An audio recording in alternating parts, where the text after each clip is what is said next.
Rule 11 UA sub rule 2 is applicable for determination of fair market value when shares are issued at a price which exceeds fair market value of those shares.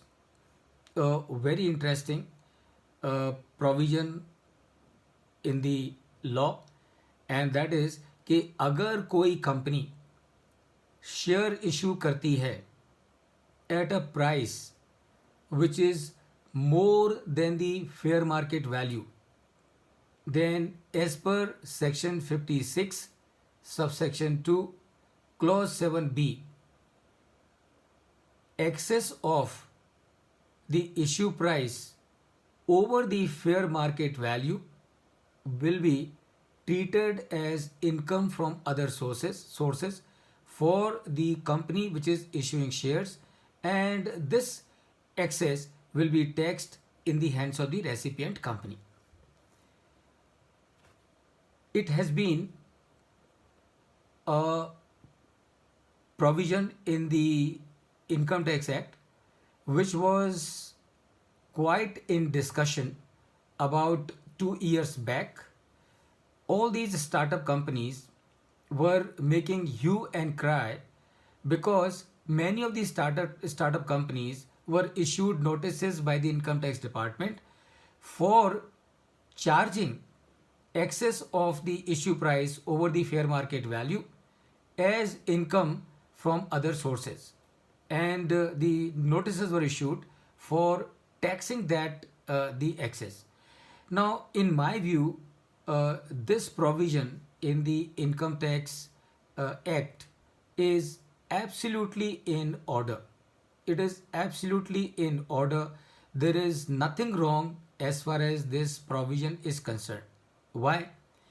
And that is because anyone why should anyone be willing to subscribe to the shares of a company at a price which is more than fair value of the shares of that company? Why should somebody do that actually? So it means something is fishy somewhere, and if something is fishy somewhere, that means the income tax department is within its rights to tax any such excess of the issue price over the fair market value. Now, this is my clear understanding. Let us understand now what is the provision as far as Rule 11 UA sub Rule 2 is concerned. We all are very clear that Rule 11 UA sub Rule 2 is about value determination of fair value in case of a company which is issuing shares at a price which is more than the fair value of that company's share. So this is also covered as we mentioned under section 56 subsection 2 clause 7b. और जैसा कि मैंने पहले बताया आपको कि income tax department ने section 56 subsection 2 clause 7b के अंडर में ये सारी कंपनियों को नोटिस इशू किए कि भाई ये जो आपने जो इशू प्राइस है और जो एक्सेस है इशू प्राइस का over the fair market value of the shares of the company, it has to be tax as other source of income. Now, it is further supported by the valuation methodology which is prescribed under the Rule 11 UA sub Rule 2. And what is the valuation methodology which is prescribed? The valuation methodology which is prescribed is NAV or discounted cash flow by a merchant banker at the option of assessee. अब देखिए कितनी interesting बात है कि ऐसा नहीं है कि इनकम टैक्स डिपार्टमेंट अपने हिसाब से फेयर मार्केट वैल्यू डिटरमिन कर रहा है. No, income tax department is not determining the fair market value as it deems it appropriate. the choice of determination of fair market value in case of all these shares is still with the company, and the company has a choice. Company has a choice either to pick up the net asset value method or to pick up the discounted cash flow method by a merchant banker. तो company को अब ऊपर है कि वो net asset value fine को determine use करे या वो company discounted cash flow method को यूज करे to be done by the merchant banker. तो अब इसमें कहाँ प्रॉब्लम है? इसमें कहीं प्रॉब्लम होना नहीं चाहिए. और इसमें क्यों प्रॉब्लम नहीं होना चाहिए? Because a startup should be able to calculate its fair market value using the discounted cash flow.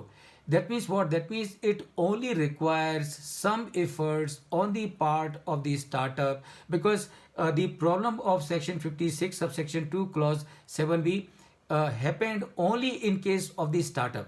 Startups were not able to determine their fair market value, and they would say that we are not able to determine the fair market value because we do not have the information. Remember, you do not have the information cannot be the excuse for you to not do the determination of fair market value. If you do not have the information, you create information, and there is a clear-cut provision in Ind AS 113 also, that the Ind AS 113 gives the level of valuation hierarchy.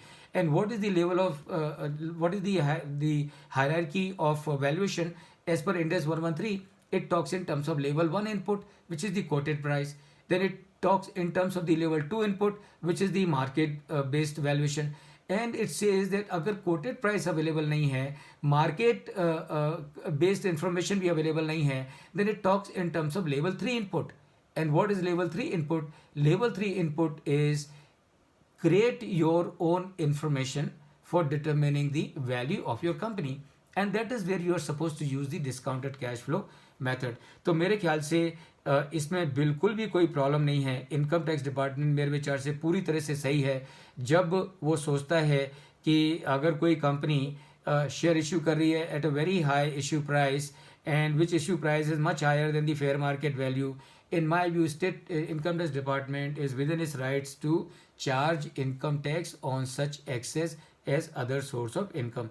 What is the defense that the company has for this purpose? The defense the company has for this purpose is you have the choice of using the net asset value, and you also have the choice of using the discounted cash flow method. So आप क्या करिए, अगर आपको ज़्यादा issue price पर shares को issue करना है तो आप आपकी जो फेयर मार्केट वैल्यू है based on the discounted cash flow वो सही तरीके से तैयार करिए. आपकी कंपनी का क्या पोटेंशियल है वो सारा पोटेंशियल आपके डिस्काउंटेड कैश फ्लो में रिफ्लेक्ट होना चाहिए.